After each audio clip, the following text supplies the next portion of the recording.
नमस्कार, खबर दोपहर में आपका स्वागत है। मैं हूं आपके साथ सुमित गुप्ता। बुलेटिन की शुरुआत करते हैं 20 बड़ी खबरों से।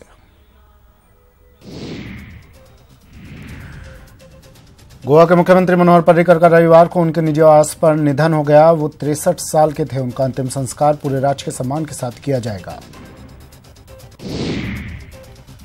मनोहर पर्रिकर को शाम 5 बजे पूरे राजकीय सम्मान के साथ अंतिम संस्कार किया जाएगा। उससे पहले 4 बजे मीरामार के लिए अंतिम यात्रा निकलेगी। पणजी के बीजेपी दफ्तर में मनोहर पर्रिकर को श्रद्धांजलि दी गई। इस दौरान लोगों की भारी भीड़ उमड़ी। बीजेपी ने सारे कार्यक्रम रद्द कर दिए। आज केंद्रीय कैबिनेट में मनोहर पर्रिकर के निधन पर शोक प्रस्ताव पास किया गया। कैबिनेट बैठक के दौरान 2 मिनट का मौन भी रखा गया। बीजेपी पार्टी कार्यालय में मनोहर पर्रिकर को श्रद्धांजलि देने बीजेपी नेता नितिन गडकरी भी पहुंचे। सीएम मनोहर पर्रिकर को श्रद्धांजलि देने के लिए लोगों का तांता लगा रहा। बीजेपी दफ्तर के बाहर मनोहर पर्रिकर को पणजी के कला अकादमी में रखा गया, जहां लोगों ने पर्रिकर के अंतिम दर्शन किए। केंद्र सरकार ने उनके निधन पर आज राष्ट्रीय शोक की घोषणा की है। इस दौरान राष्ट्रीय राजधानी, केंद्र शासित प्रदेशों और राज्य की राजधानियों में राष्ट्रीय ध्वज आधा झुका रहेगा।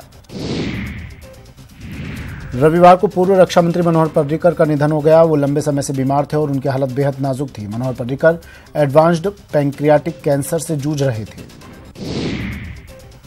जयपुर में संवाद कार्यक्रम को रद्द कर केंद्रीय मंत्री राज्यवर्धन राठौड़ ने मनोहर पर्रिकर को श्रद्धांजलि दी।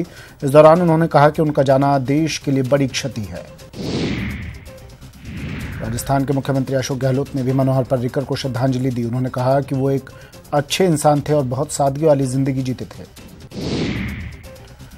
राजस्थान के स्वास्थ्य मंत्री रघु शर्मा ने भी मनोहर पर्रिकर को श्रद्धांजलि दी। उन्होंने कहा कि मनोहर पर्रिकर ने सार्वजनिक जीवन में बहुत कुछ किया।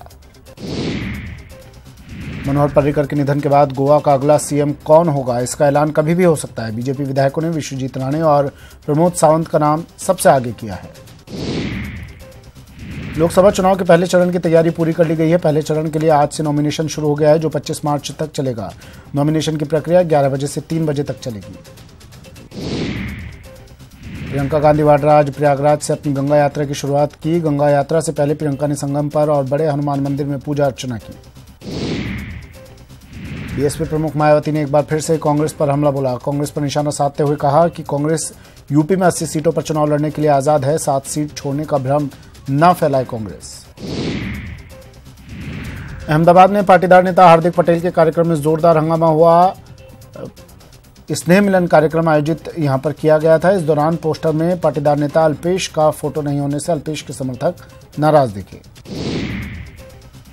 तेलंगाना के हैदराबाद में राजीव गांधी इंटरनेशनल एयरपोर्ट पर सोने की तस्करी करने वाले एक शख्स को गिरफ्तार किया गया। कस्टम अधिकारियों ने इस शख्स के पास से 2 किलो 300 ग्राम सोना बरामद किया, जिसे वो किसी मशीन के पार्ट में भरकर लाया था। कोटा में भामाशाह मंडी में खरीद प्रक्रिया को सरल करने की मांग को लेकर पूर्व विधायक भवानी सिंह राजावत धरने पर बैठे हैं। अजमेर में ग्रामीणों ने जिला कलेक्ट्रेट कार्यालय के बाहर पुलिस के खिलाफ नारेबाजी और प्रदर्शन किया। इन्होंने सराना थाने के स्टाफ पर अवैध चौथ वसूली सहित ग्रामीणों को बेवजह परेशान करने का आरोप लगाया। लोगों ने कार्रवाई के लिए मुख्यमंत्री के नाम ज्ञापन भी सौंपा। चित्तौड़गढ़ के सैकड़ों अफीम काश्तकार पिछले कई महीनों से लगातार धरना प्रदर्शन कर रहे हैं। कटे हुए पट्टों की बहाली की मांग को लेकर इन्होंने सरकार पर अफीम नीति में किसानों के साथ भेदभाव का आरोप लगाया। जयपुर के रिद्धि सिद्धि चौराहे पर स्थित मॉल की 6ठी मंजिल में शॉर्ट सर्किट के कारण आग लग गई। आग से यहां स्थित ऑफिस और उसमें रखा सामान जलकर खाक हो गया। आग इतनी भीषण थी कि 3 घंटे की मशक्कत के बाद आग पर काबू पाया जा सका।